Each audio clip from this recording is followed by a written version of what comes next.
ImmunoServ specialises in measuring your immune system. During the COVID-19 pandemic, we developed blood tests that help identify whether you're mounting immune responses to certain diseases. Going beyond COVID, we're looking at doing similar pieces of work now for things like influenza.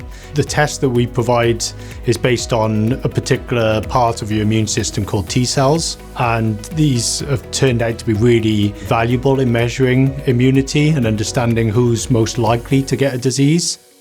Di lot o bobl ddim yn canolbwyntio ar pwysigrwydd celled T, a fel cwmni dwi'n meddwl bod ni wedi dechrau dangos mae mesuro mateb celled T yn really bwysig er mwyn datblygu vaccines gwell yn yr dyfodol.